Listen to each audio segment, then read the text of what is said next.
2025 May 20 ചൊവ്വാഴ്ച രാത്രി നടന്ന ഡെവലപ്പർ കോൺഫറൻസിലൂടെ ലോകത്തിലെ ഏറ്റവും മികച്ച ടെക് വിമനായ ഗൂഗിൾ പുതിയ കണ്ടുപിടുത്തങ്ങൾ അവതരിപ്പിച്ചു. വരാനിരിക്കുന്ന യുഗം ആർട്ടിഫിഷ്യൽ ഇൻ്റലിജൻസിൻ്റെതായിരിക്കുമെന്ന് അവർ പറഞ്ഞു.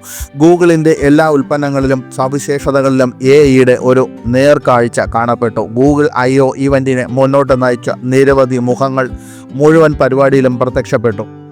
ഇന്ത്യൻ വംശജരായ 3 സ്ത്രീകൾ തുളസി ദോഷി, വിദ്യാ ശ്രീനിവാസൻ, നിഷ്ത ഭാട്ടിയ എന്നിവർ ഏറ്റവും കൂടുതൽ വാർത്തകളിൽ ഇടം നേടി. ലോകത്തിലെ ഏറ്റവും വലിയ ടെക് ഈവൻറ്റിലെ സ്ത്രീകളുടെ ഈ പ്രാതിനിധ്യം കാണിക്കുന്നത് ഇന്ത്യൻ വംശജരായ ആളുകൾ, പ്രത്യേകിച്ച് സ്ത്രീകൾ, അമേരിക്ക പോലുള്ള ഒരു രാജ്യത്ത് തങ്ങളുടെ സ്ഥാനങ്ങൾ നേടുന്നതിൽ വിജയിക്കുന്നു എന്നതാണ്. ഗൂഗിൾ I/O പരിപാടിയിൽ ഹിന്ദിയുടെ വർദ്ധിച്ചു വരുന്ന പ്രാതിനിധ്യം പാകിസ്ഥാനെ ഞെട്ടിച്ചിരിക്കണം. തീവ്രവാദികളെ സൃഷ്ടിക്കുന്ന രാജ്യം സ്വന്തം ജനങ്ങളുടെ വിദ്യാഭ്യാസത്തെയും പുരോഗതിയെയും കുറിച്ച് ചിന്തിച്ചിരുന്നെങ്കിൽ എന്ന് ചിന്തിക്കുന്നുണ്ടാകും. ഗൂഗിൾ I/O പരിപാടിയിൽ കാണുന്ന തുളസി, ദിവ്യ, നിഷ്ത എന്നീ 3 സ്ത്രീകളെ കുറിച്ച് നമുക്ക് അറിയാം ഈ വീഡിയോയിലൂടെ. തുളസി ദോഷി ഗൂഗിളിൽ സീനിയർ ഡയറക്ടറും പ്രോഡക്റ്റ് ജെമിനി മോഡൽ മേധാവിയുമാണ്. തുളസിയുടെ ലിങ്ക്ഡിൻ പ്രൊഫൈൽ അനുസരിച്ച് 2008 ഒരു റിസർച്ച് അസിസ്റ്റൻ്റായി അവർ തൻ്റെ കരിയർ ആരംഭിച്ചു. അവർ ആപ്പിളിലും ജോലി ചെയ്തിട്ടുണ്ട്. നിരവധി കമ്പനികളിൽ ജോലി ചെയ്ത ശേഷം 2014 തുളസി ഗൂഗിളിൽ ചേർന്നെങ്കിലും 4 മാസം മാത്രമേ അവിടെ ജോലി ചെയ്തുള്ളൂ. സ്റ്റാൻഫോർഡ് യൂണിവേഴ്സിറ്റിയിൽ പോയി 2015 വീണ്ടും ഗൂഗിളിൽ ചേർന്നു. ഗൂഗിളിൽ 7 വർഷത്തിലേറെ പരിചയമുണ്ട്. തുളസി അമേരിക്കയിൽ പഠിച്ചു. സ്റ്റാൻഫോർഡ് യൂണിവേഴ്സിറ്റിയിൽ നിന്ന് AI സയൻസ് ബിരുദാനന്തര ബിരുദം നേടിയിട്ടുണ്ട്. വിദ്യാ ശ്രീനിവാസ് ഗൂഗിളിൽ പരസ്യത്തിലും കൊമേഴ്സിലും BPGM ആണ്. വിദ്യ മദ്രാസ് IITയിൽ നിന്ന് കമ്പ്യൂട്ടർ സയൻസിൽ BTech നേടിയിട്ടുണ്ട്. USA ജോർജിയ ഇൻസ്റ്റിറ്റ്യൂട്ട് ഓഫ് ടെക്നോളജിയിൽ നിന്ന് തുടർ പഠനം നടത്തി.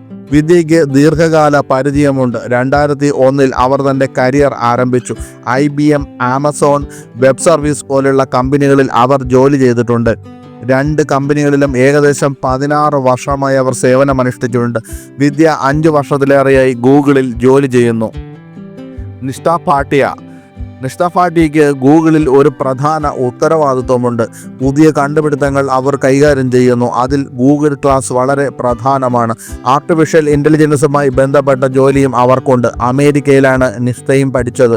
സ്റ്റാൻഫോർഡ് സർവകലാശാലയിൽ നിന്ന് കമ്പ്യൂട്ടർ സയൻസിൽ MS ബിരുദം നേടിയിട്ടുണ്ട്. ഗൂഗിളിൻ്റെ യുവ ജീവനക്കാരിയായും നിഷ്തയെ പരിപാടിയിൽ കാണപ്പെട്ടു. കഴിഞ്ഞ 5 വർഷമായി അവർ കമ്പനിയുമായി ബന്ധപ്പെട്ടിരിക്കുന്നു. ആപ്പിൾ, ക്യാപിറ്റൽ G തുടങ്ങിയ കമ്പനികളിൽ അവർ ജോലി ചെയ്തിട്ടുണ്ടെന്ന് നിഷ്തയുടെ ലിങ്ക്ഡിൻ പ്രൊഫൈൽ പറയുന്നു. ഗൂഗിൾ I/O പരിപാടിയിൽ AI-യിൽ ശക്തമായ ശ്രദ്ധ കേന്ദ്രീകരിച്ചിരിക്കുന്നു. ഗൂഗിൾ അതിൻ്റെ ഉദ്ദേശങ്ങൾ വ്യക്തമാക്കി. ഇന്ത്യയും അമേരിക്കയുമാണ് അതിൻ്റെ ഏറ്റവും പ്രധാനപ്പെട്ട വിപണികളെന്ന് സൂചന നൽകി.